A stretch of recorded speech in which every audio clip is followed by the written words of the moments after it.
a todos los que se han anotado a este curso de la Asociación Pensamiento Penal.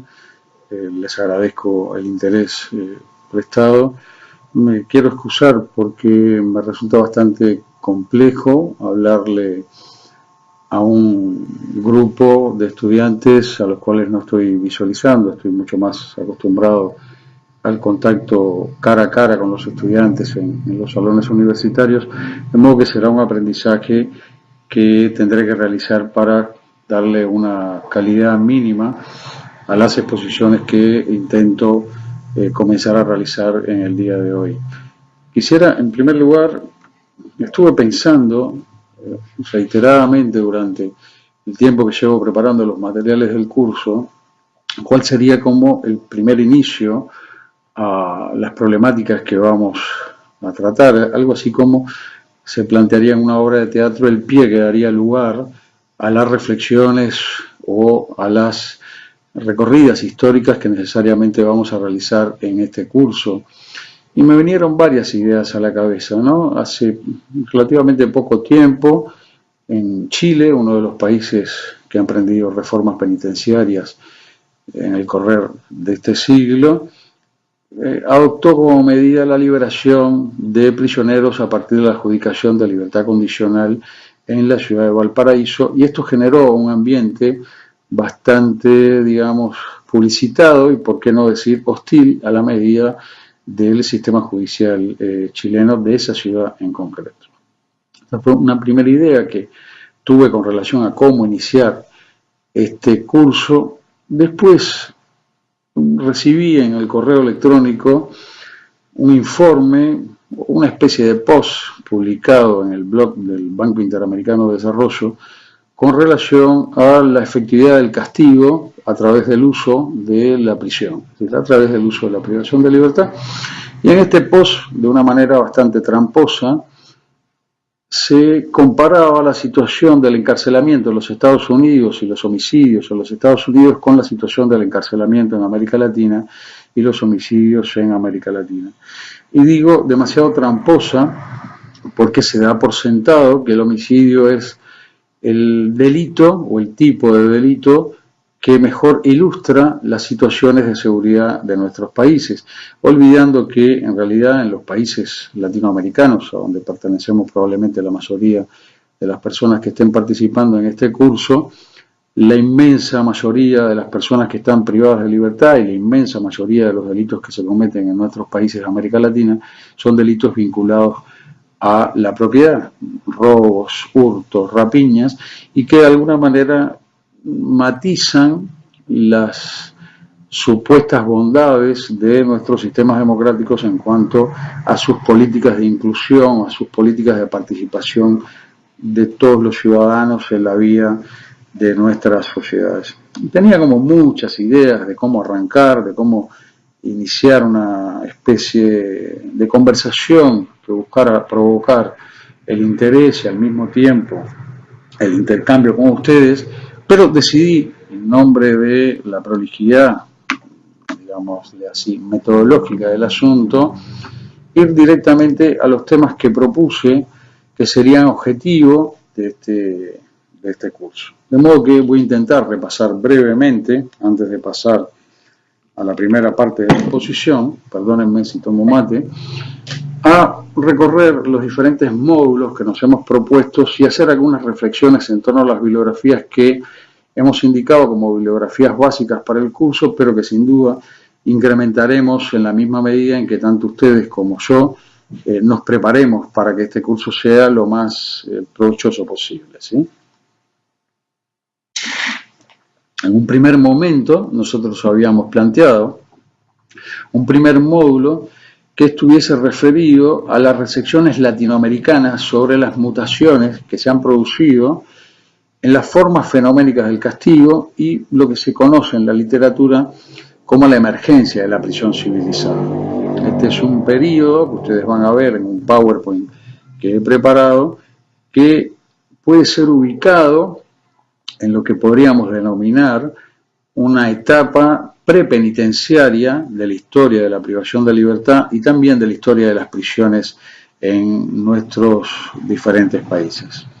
Un segundo punto a trabajar en este primer módulo está referido a lo que hemos denominado, siguiendo a otros autores evidentemente, la racionalización científica y el modo en que se organizan, que se ordenan burocráticamente las prisiones. En definitiva, se trata de trabajar o de recorrer mínimamente la institucionalización en nuestros países del correccionalismo penal. Y por último, queríamos trabajar las diferencias o los conocimientos que hay acumulados con relación a los procesos que se dieron en nuestros países de América Latina con relación a la salida de las dictaduras, con relación a la salida de lo que se denominó las prisiones políticas, el lugar de las prisiones políticas en la entrada del derecho. Cuando digo derecho me refiero básicamente en la entrada del derecho en su forma de derechos humanos a partir de las críticas que se hicieron a las situaciones de los prisioneros políticos en nuestros diferentes países, ¿no? Es decir, de qué manera la prisión política, la forma en que la crítica hacia la prisión política mostró una prisión que no estaba a la vista del público, comenzó de alguna forma a erosionar esa invisibilidad de las prisiones que todavía, en algún sentido, predomina en nuestros países, por más que hay una serie de mecanismos institucionales que buscan transparentar lo que pasa detrás de las prisiones. Por último, que será el punto final de este primer módulo, veremos un conjunto de saneamientos discursivos, es decir, de qué manera ciertas palabras, ciertos conceptos, ciertas formas de referirse a la prisión o a lo que pasa dentro de las prisiones han sido saneadas de toda relación o de posible sospecha de relación con prácticas punitivas, con prácticas autoritarias, con prácticas militares, con prácticas policiales. Para, de alguna forma, a través de este análisis del saneamiento discursivo dentro de las prisiones, introducirnos en lo que se denomina actualmente el neocorreccionalismo y la punitividad neoliberal. Hemos elegido para este primer módulo un conjunto de autores que, si bien no son los únicos que pudiéramos revisar para atender estas problemáticas, condensan por las características de los trabajos que ellos han realizado parte importante del recorrido que intentamos realizar. En primer lugar, tenemos un trabajo de Aguirre que se denomina Cárcel y Sociedad en América Latina, que hace un paneo bastante interesante en una escala comparativa del desarrollo de las prisiones entre 1800 y 1940. Es un material que está a disposición de ustedes y que lo vamos a utilizar en esta primera sesión. En segundo lugar está un famoso trabajo de Carmen Anthony, denominado Las cárceles femeninas en América Latina, y lo introducimos porque la historia de las mujeres privadas de libertad, incluso la historia del delito femenino en la criminología, ha sido una historia que no necesariamente ha estado acompañada de una sistemática reflexión crítica. También, en algún sentido, cuando repasemos la problemática de las mujeres en prisiones en América Latina, vamos a hacer una crítica, si ustedes quieren, o una observación a ciertas afirmaciones que se hacen, incluso la hace la propia Carmen Anthony, con relación a la ausencia de una perspectiva de género en el desarrollo de las prisiones en América Latina. Esto no significa que no estemos diciendo que efectivamente no existe una perspectiva de género, pero vamos a trabajar sobre esta temática de género y de qué manera las formas en que pensamos las cuestiones actuales de las prisiones nos limitan a nosotros a la hora de comprender, cuando hacemos un recorrido histórico, cómo era que se ejecutaban ciertas prácticas, cómo era que se daban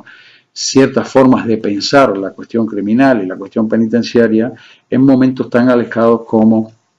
el siglo XIX. Vamos a trabajar también un famoso trabajo de Carranza, decano de la crítica a las prisiones en América Latina. Es un trabajo que también participa Zaffaroni.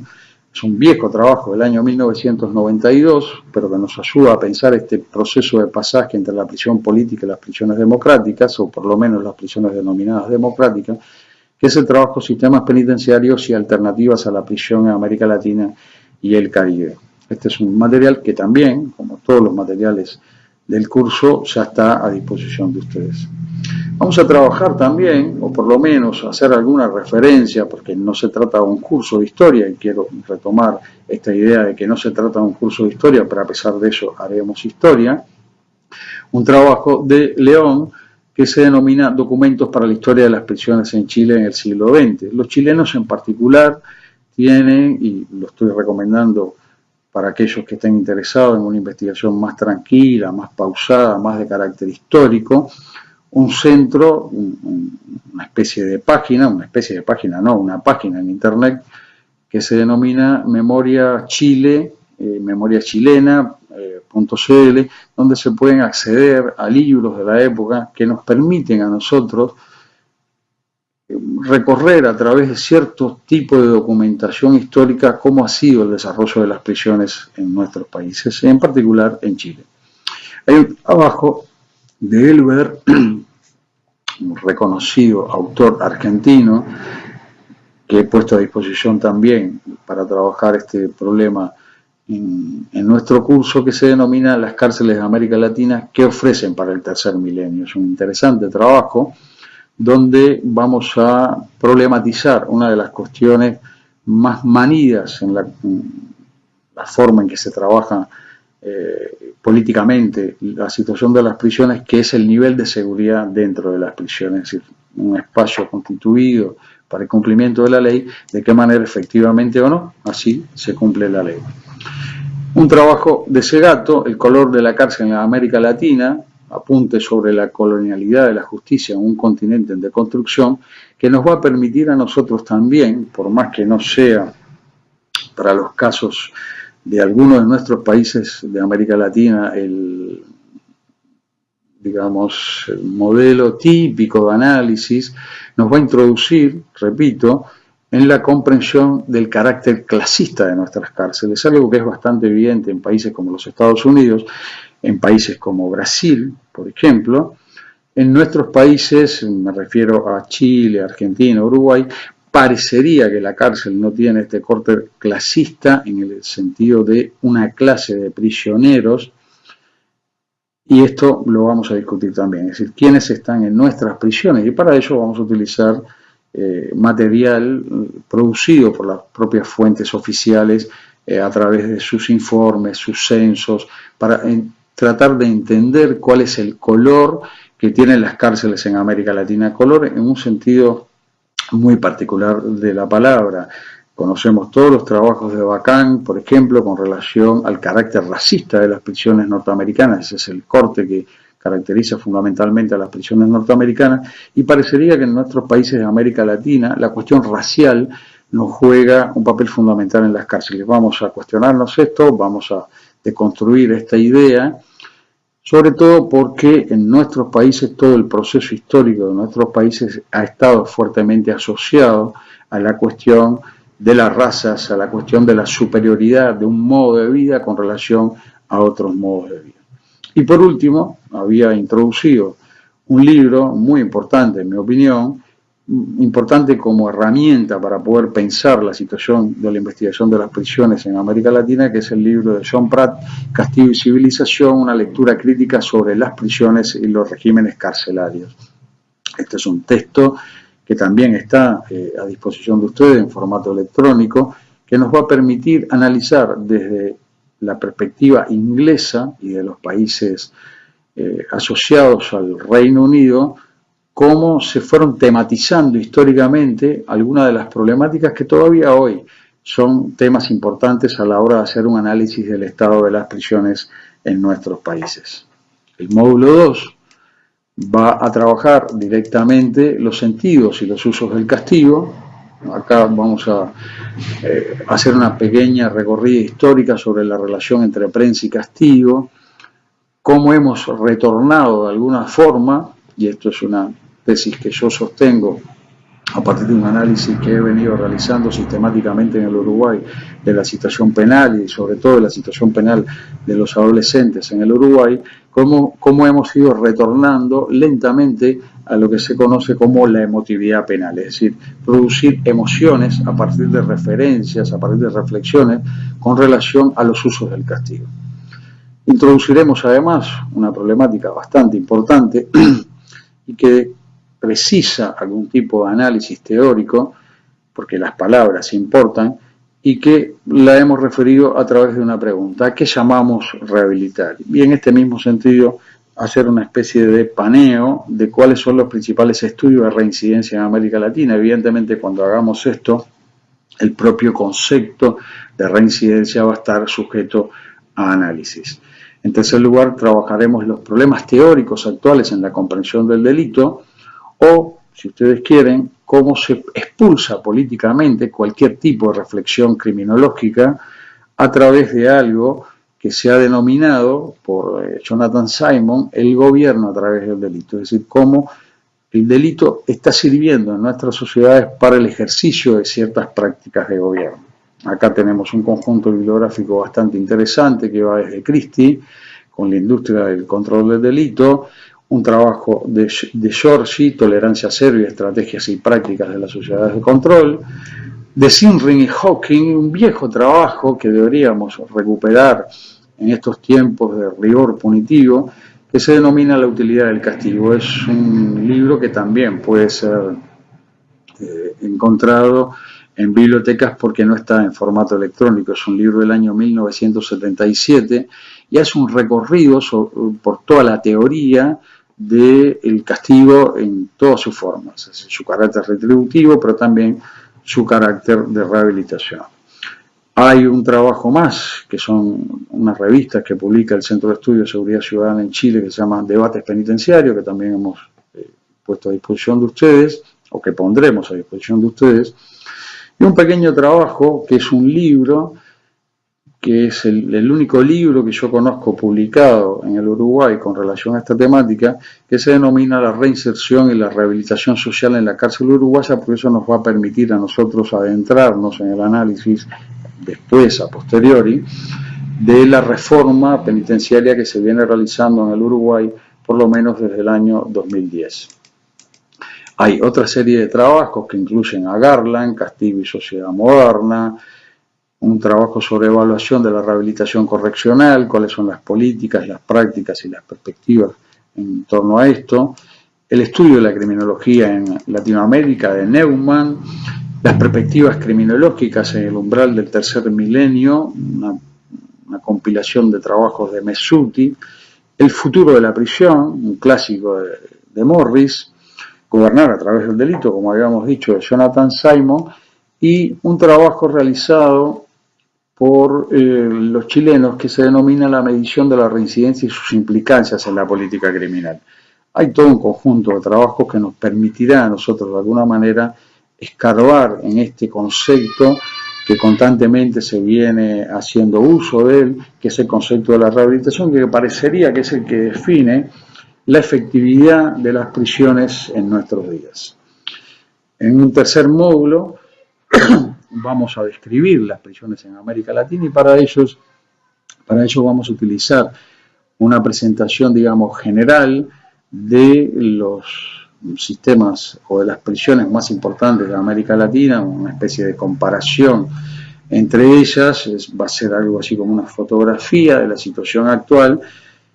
en comparación con un punto de partida, ¿verdad? Es decir, vamos a elegir un conjunto de años para mostrar en qué medida estas prisiones en América Latina se han mantenido en una forma o en otra. Después vamos, sí, a adentrarnos en los casos específicos de Chile, Nicaragua, Argentina y el caso uruguayo, que evidentemente por razones obvias es el que creo estar mucho más cerca o por lo menos tener un conocimiento un poco más cercano con relación a lo que sucede en el Uruguay. Tendremos un cuarto módulo que ya directamente ingresa en la problemática de la reforma penitenciaria del Uruguay, que vamos a trabajar dos temas. La emergencia humanitaria del año 2005, cuando asume el gobierno del Frente Amplio, y lo que se conoció en el Uruguay como el informe Novak. Manfred Novak visitó nuestro país y produjo un informe que a partir de allí se generaron todo un conjunto de movimientos políticos que derivaron en este actual proceso de reforma en el cual estamos inmersos. También allí veremos los denominados acuerdos multipartidarios del año 2010, que es un documento de consenso entre todos los partidos políticos del Uruguay, que integra dentro de sus acuerdos la problemática de las prisiones. Esto es lo que nos va a nosotros sostener en el análisis que vamos a realizar, análisis crítico, y crítico no en un sentido despectivo, sino en un sentido de análisis, de reflexión, de cómo se viene desarrollando el proceso de reforma en el Uruguay, cuáles son sus obstáculos, cuáles son sus limitaciones y, por qué no, cuáles son sus peligros. Y sobre todo, poderlos conectar con la historia misma del desarrollo histórico de las prisiones en nuestro país y el desarrollo histórico de las ideas criminológicas en nuestro país. La idea fundamental, si participan uruguayos o no, es aportar elementos que nos permitan pensar qué es lo que estamos haciendo, cuáles son los fundamentos de las acciones que estamos realizando, porque estos fundamentos tienen un peso importante, sobre todo a la hora de definir los efectos que se van a producir una vez que estos conceptos se traduzcan en prácticas de trabajo dentro de las prisiones. Por último, vamos a analizar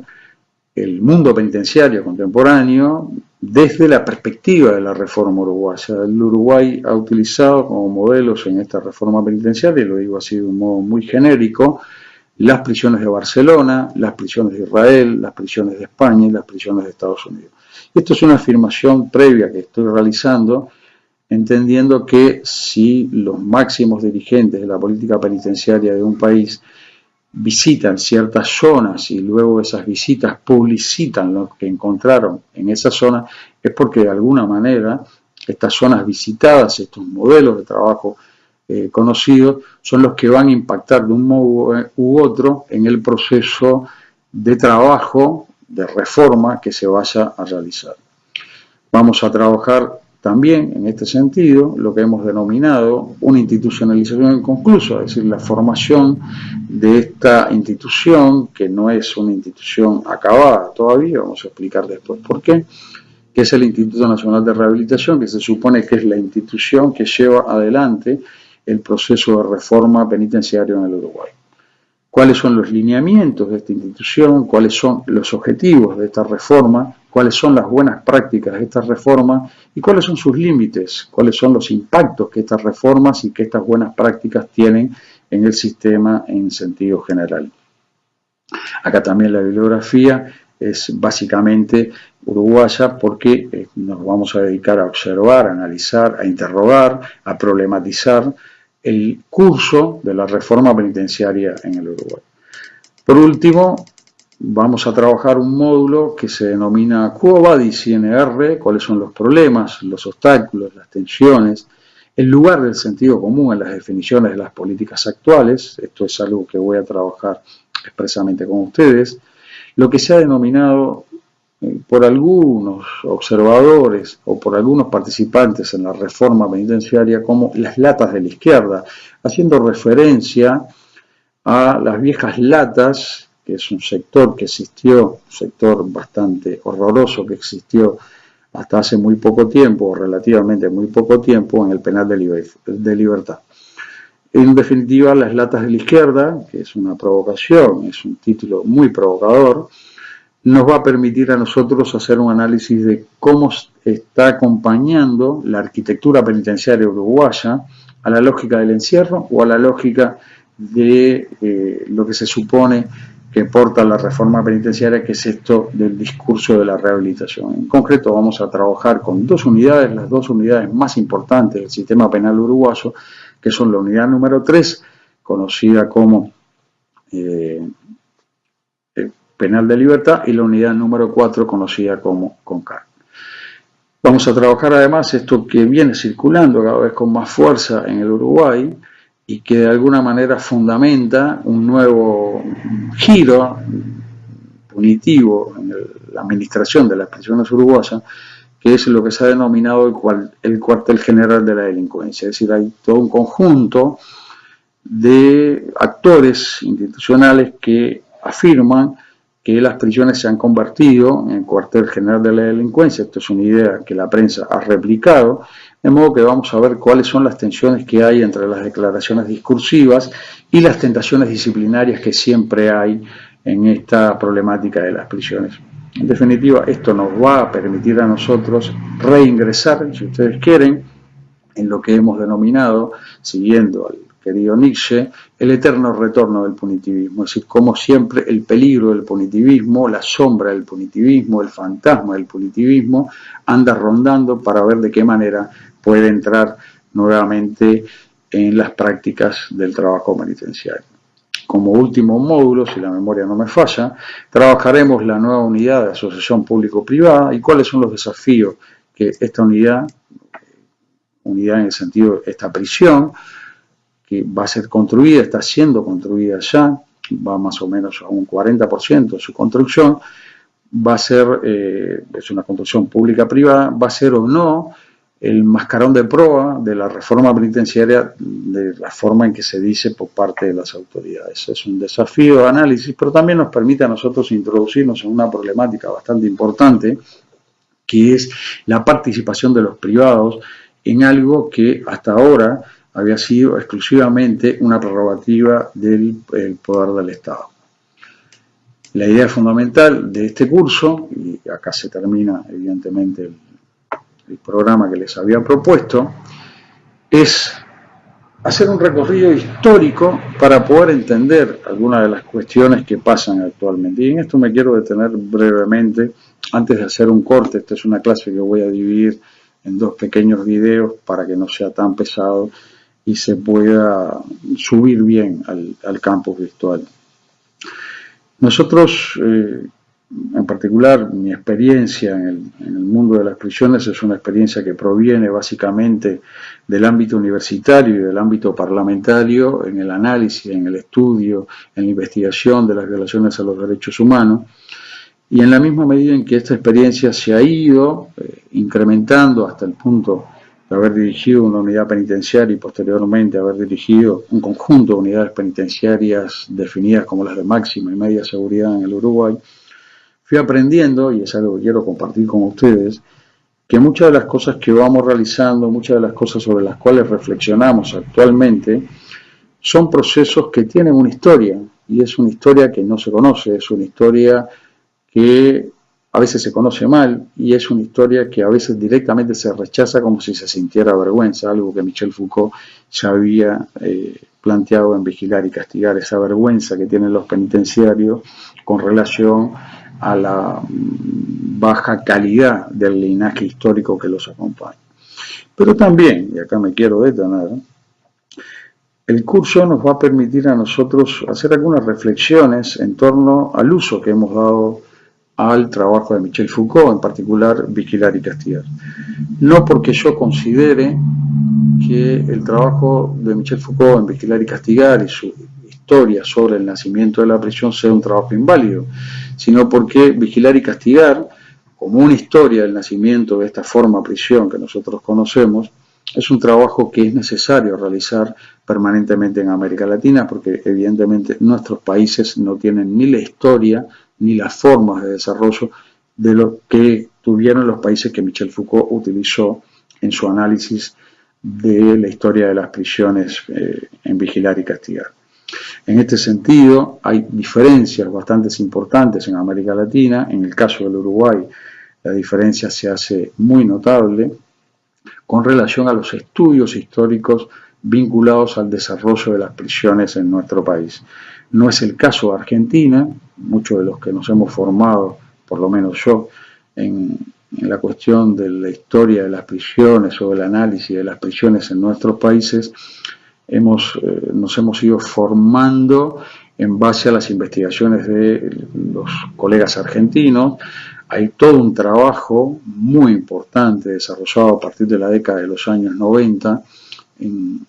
Argentina, en Chile, en Brasil, buscando hacer una historia social de las prisiones que nos permita a nosotros comprender algunos procesos que no necesariamente se dieron de la misma forma en nuestros países que como se dieron, por ejemplo, en los países de Europa o en los países norteamericanos. Acá ustedes lo van a ver en la bibliografía, tanto en la que está en el curso como en la que pueda ir proporcionando entre cada uno de los módulos, una fuerte presencia de los historiadores argentinos que nos han permitido a nosotros comprender varias cosas. Primero, que la historia oficial que se cuenta es una historia que siempre está sujeta a una observación crítica muy importante. Los documentos oficiales, los documentos institucionales, las manifestaciones discursivas de los políticos o los diferentes políticos son sin duda muy importantes materiales de análisis, pero siempre hay una distancia entre esos documentos oficiales y lo que efectivamente acontece en las prácticas, y es necesario poder hacer este recorrido entre los discursos oficiales y las prácticas que vamos a observar en el desarrollo de nuestras prisiones para comprender la dimensión exacta, o por lo menos más o menos exacta, del impacto que hayan podido tener en el desarrollo de nuestros sistemas penitenciarios. De modo que vamos a hacer un uso muy importante, y ustedes lo van a ver en el caso de la clase de hoy, está explícitamente marcado en los PowerPoint que he enviado, de los trabajos de los historiadores que se han puesto, digamos, a la cabeza de la reflexión teórica con relación a lo que viene aconteciendo en las prisiones y en las prácticas. Y digo que se han puesto a la cabeza no porque estén teorizando acerca de estas prácticas, sino porque nos permiten a nosotros incluir elementos de análisis acerca de esa reflexión tan importante con relación a las prácticas que se vienen realizando en las diferentes prisiones en América Latina. Vamos a hacer un pequeño corte para ahora sí introducirnos en la primera parte de este primer módulo. Vamos a continuar con la segunda parte de la clase de hoy. Quería trabajar con ustedes las características de las prisiones latinoamericanas hasta finales del siglo XIX, en el entendido de que estas características son las que van a definir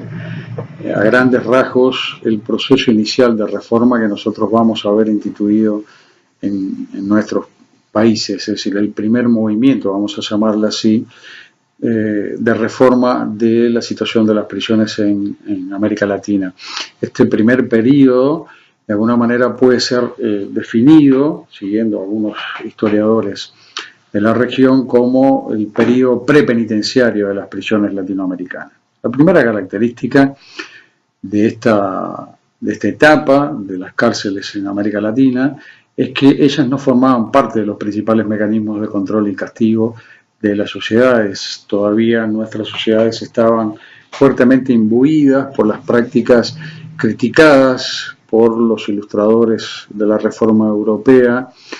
por las penas corporales, por las penas de humillación,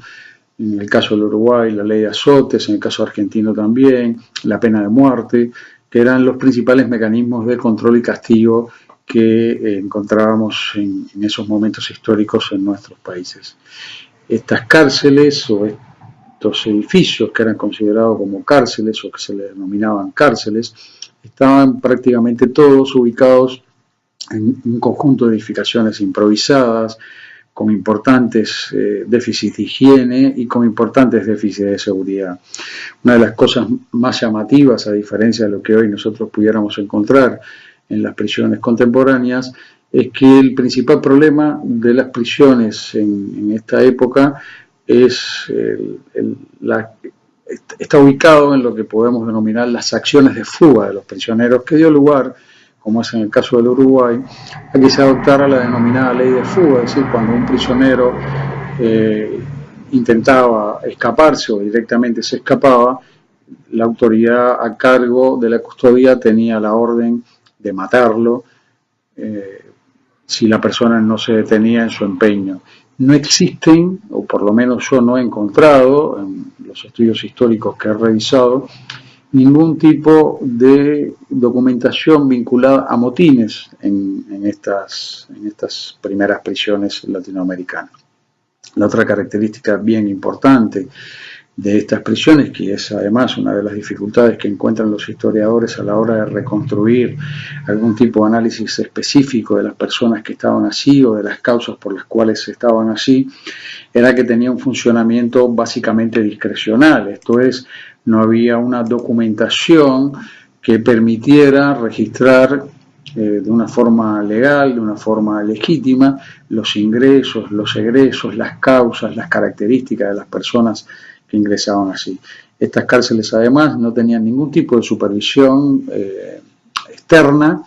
ningún tipo de supervisión acerca de las prácticas que allí se realizaban, acerca de la legalidad de lo que allí se ejecutaba, lo cual dio lugar a que el problema de las prisiones fuera conocido o empezar a tomar conocimiento público, más por el intercambio directo entre los prisioneros y la población que por la acción, digamos, específica de algún tipo de organismo vinculado a la justicia o vinculado a la política, que centrara su mirada en las prácticas que así se realizaban. Las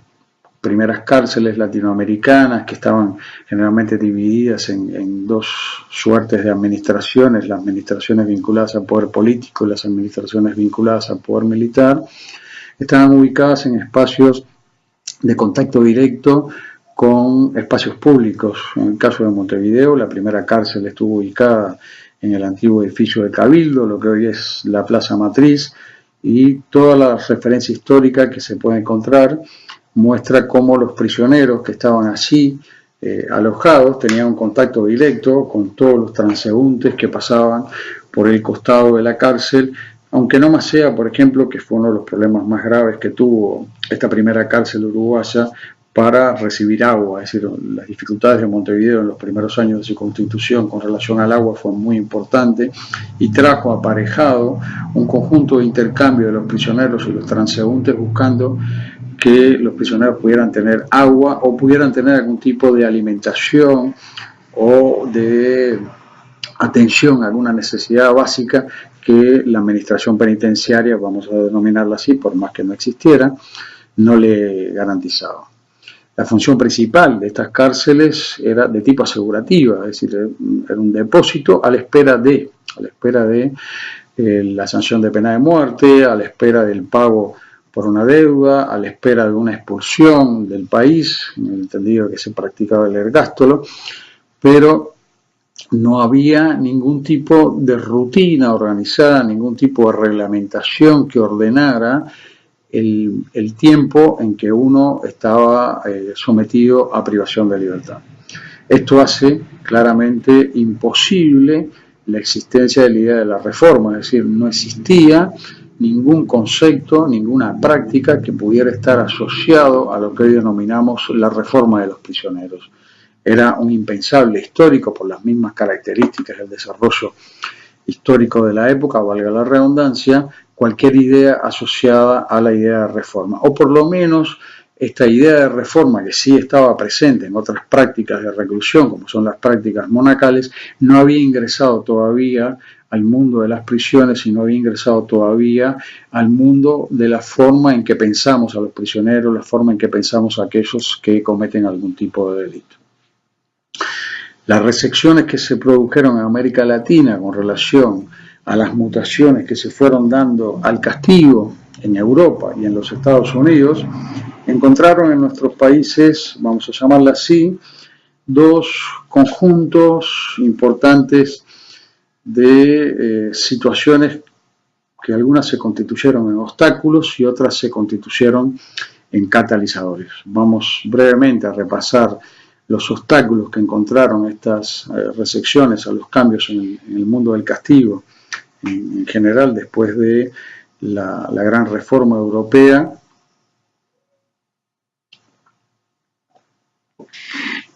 Y vamos a ver además los catalizadores, es decir, cuáles son aquellos elementos que sí funcionaron como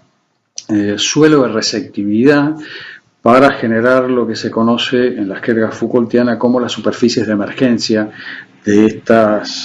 estos cambios en la concepción de la privación de libertad. Los obstáculos, en primer lugar, fueron las constantes y las sistemáticas inestabilidades políticas de nuestros países. No nos olvidemos que este periodo que pudiéramos denominar prepenitenciario, siguiendo la idea de algunos historiadores como Aguirre y Caimari, es un periodo que está marcado por el proceso de constitución del Estado en nuestros países. Y cuando uno habla del Estado,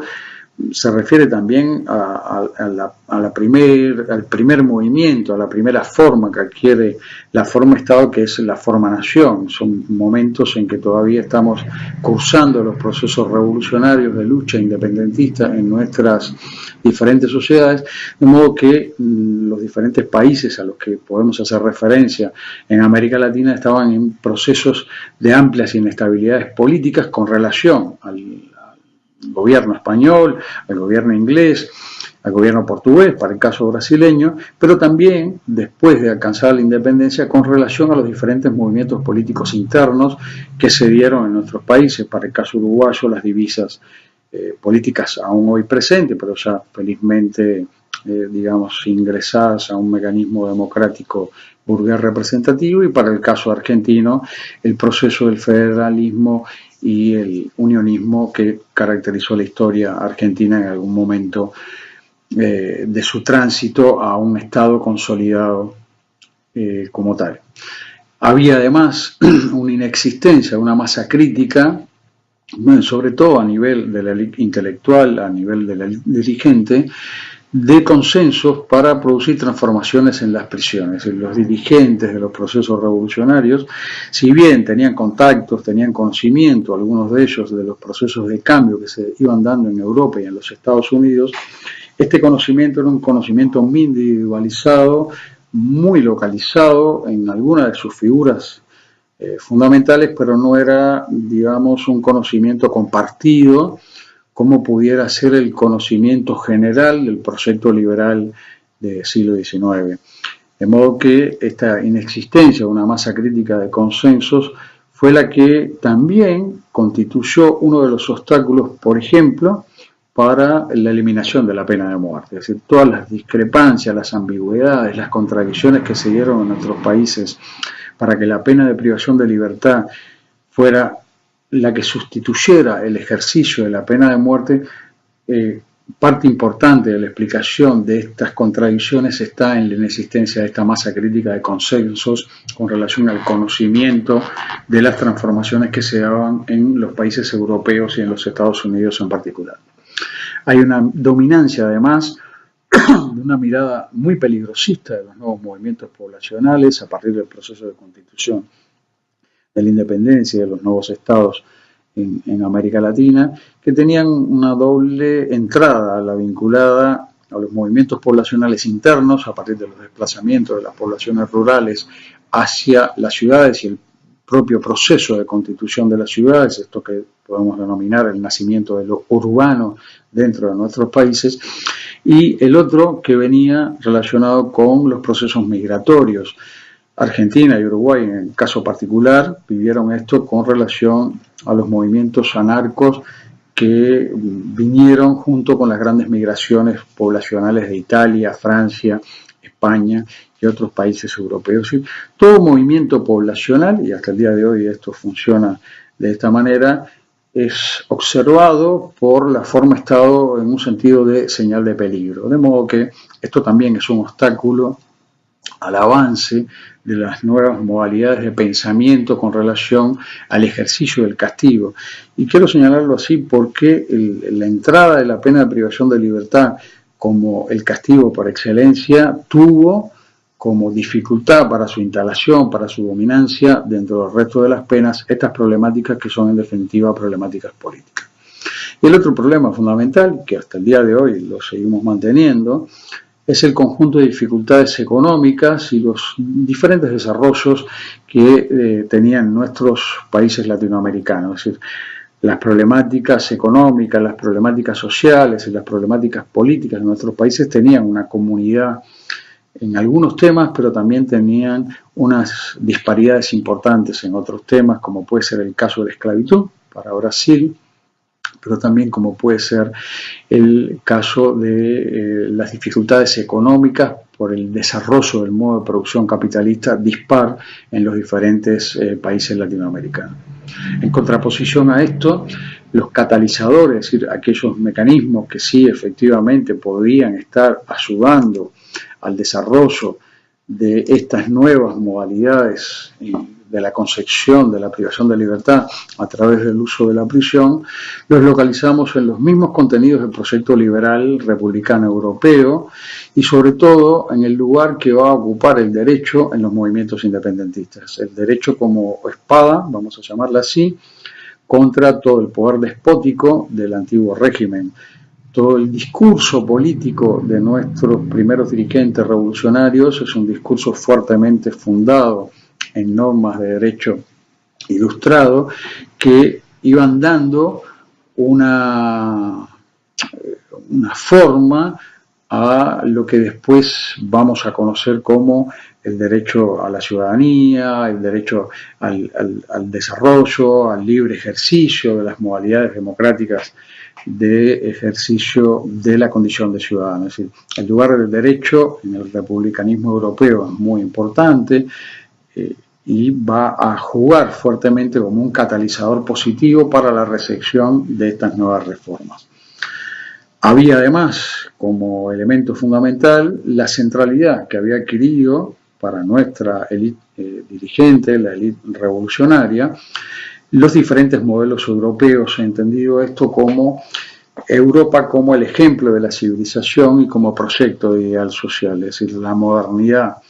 como pudiéramos denominar, siguiendo algunos de los autores que hemos puesto a consideración de ustedes, era considerado como el modelo a seguir, el modelo hacia el cual habría que llegar, y esta modernidad evidentemente ya había incorporado dentro de sus esquemas de pensamiento y dentro de sus prácticas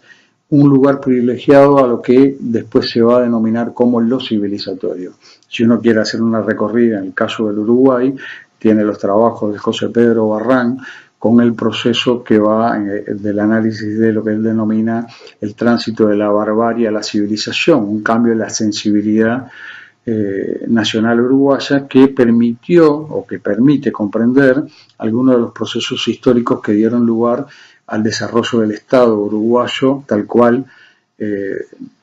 lo observamos en las primeras manifestaciones de 1900.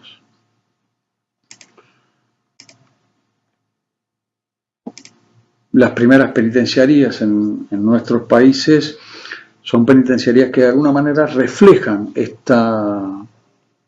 fuerza del modelo europeo, la Casa de Corrección del Río de Janeiro, la Penitenciaría de Santiago de Chile, que ya va a reproducir, en el caso de la de Santiago de Chile, el modelo celular o el modelo de Filadelfia que se venía desarrollando en los Estados Unidos. La Penitenciaría de Lima, que se denominó a sí misma panóptico, por más que no fue un panóptico, y esto es algo que me gustaría compartir con ustedes, la idea de que el panóptico está presente en las prisiones, en las primeras prisiones latinoamericanas, es una idea errada. Los historiadores plantean que probablemente la única prisión panóptica en el sentido betamiano del término, en toda su expresión arquitectónica, haya sido la que se desarrolló en Isla de Pinos, en Cuba, en el año 1920. El resto de las prisiones, de las primeras penitenciarías en Latinoamérica, siguieron otros modelos que no reproducían al pie de la letra las ideas de Bentham. Una de las primeras prisiones que intentó ser, o por lo menos se intentó que fuera, una prisión panóptica, es la prisión que se quiso construir en Buenos Aires en el año 1844, que dio lugar a un concurso bastante interesante, con idas y venidas que reflejaban justamente la no centralidad del problema todavía en la preocupación de los gobiernos,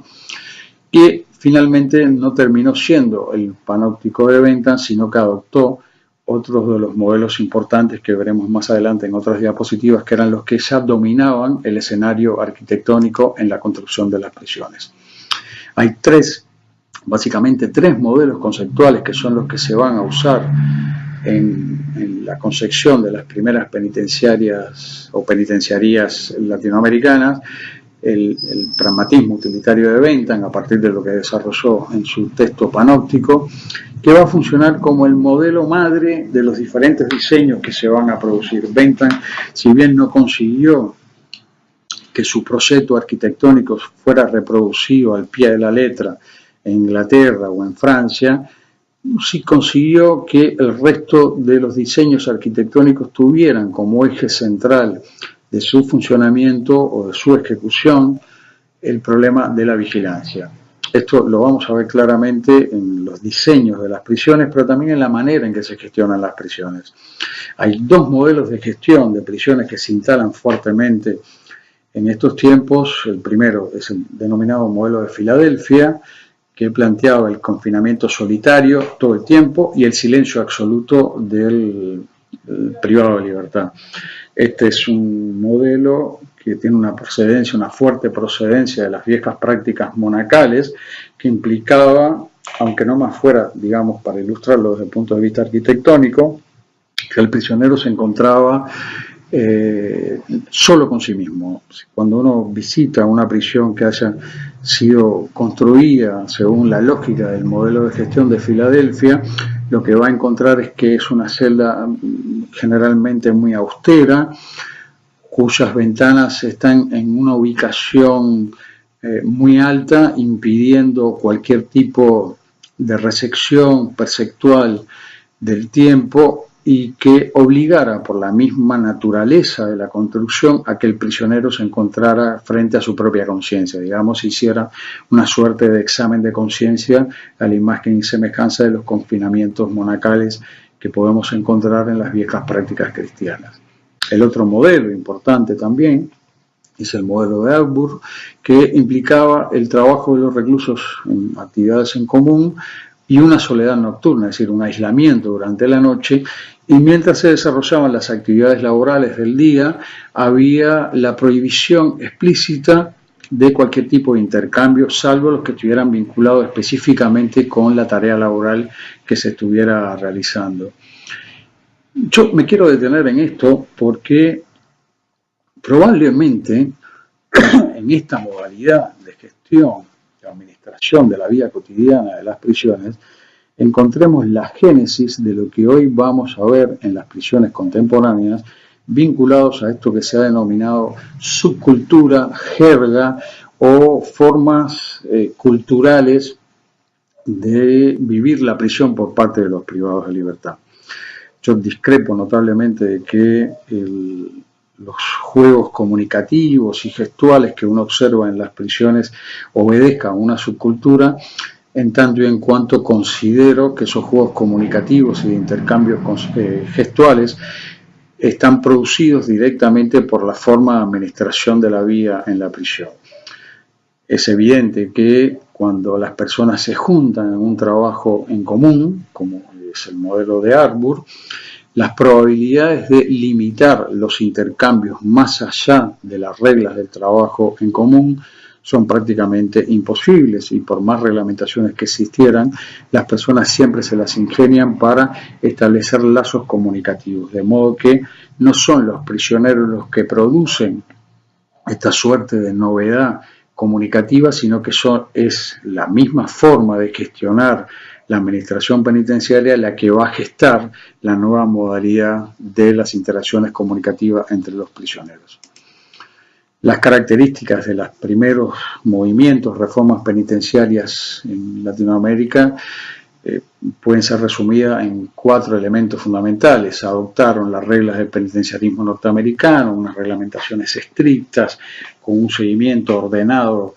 de todo lo que acontecía al interior de las prisiones. Fueron reformas que permanentemente tuvieron problemas financieros, problemas de recursos humanos y problemas en la logística para el mantenimiento de las mismas. La historia de todas las penitenciarías, las primeras penitenciarías latinoamericanas, son historias de un rápido deterioro, no solo por el efecto de la sobrepoblación, que va a invalidar, y esta es otra característica, todas las promesas surgidas del penitenciarismo moderno, sino que también obedecen a la incapacidad del Estado para poder mantener las dificultades de un edificio que está siendo habitado sistemáticamente, que está siendo habitado totalmente por un conjunto de personas, y esta incapacidad del Estado para poder dar un mantenimiento firme para la conservación edilicia y la conservación, digamos, de los elementos más importantes para la vida en conjunto de estas poblaciones, fue prácticamente imposible, y rápidamente estas penitenciarías comienzan a degradarse en su calidad constructiva. La penitenciaría, además, tal cual nosotros la conocimos en nuestros países, las primeras penitenciarías fueron más la excepción que la regla. Las penitenciarías, 1 o 2 que fueron construidas en cada uno de nuestros países, en el caso argentino 2, en el caso uruguayo primero una, después otra, fueron penitenciarías que fueron la excepción, es decir,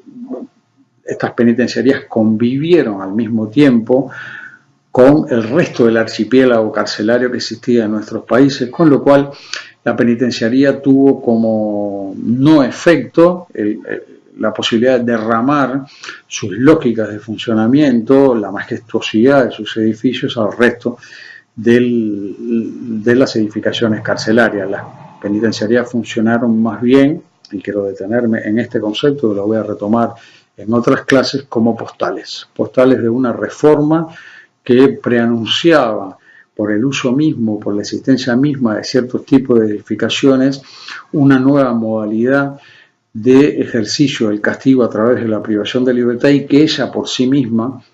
iba a producir cambios que estaban supuestamente contenidos en los ideales de los proyectos liberales del siglo XIX. Lo que atrajo en definitiva a las autoridades estatales hacia el modelo penitenciario, diría Aguirre, no fue la promesa de reformar a los criminales a través de mecanismos humanitarios, sino la posibilidad mucho más tangible y realizable de reforzar los mecanismos de control y encarcelamiento ya existentes. Esa fue, de hecho, la manera en que las autoridades estatales concebían generalmente la modernidad de sus proyectos sociales. Este proyecto, este primer movimiento histórico de reformas que hemos denominado, siguiendo a estos autores historiadores latinoamericanos, este primer movimiento histórico de reformas, no solo fue un movimiento aislado e incompleto, sino que además fue un movimiento que se ejecutó sin que ello implicara un movimiento de transformación del estatuto social de aquellos que desde entonces y hasta nuestros días habitan nuestras prisiones. Es decir, todo el proceso prepenitenciario en nuestros países no fue acompañado de un proceso de transformación social, del mismo modo, si ustedes quieren, que los procesos de transformación penitenciaria que podamos encontrar en el siglo XXI no necesariamente han estado acompañados del proceso de transformación social, y es lo que explica que tanto entonces como ahora en nuestras prisiones siempre habiten más o menos las mismas personas. Quiero dejar por acá esta primera parte del encuentro en nuestro curso.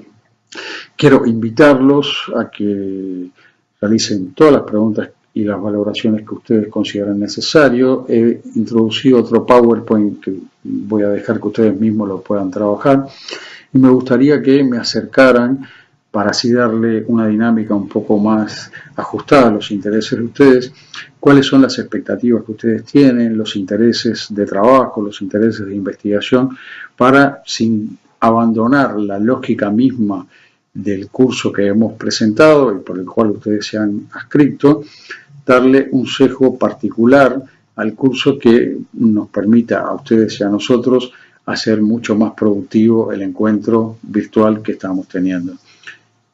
Nos encontramos en la próxima sesión y por ahora muchas gracias.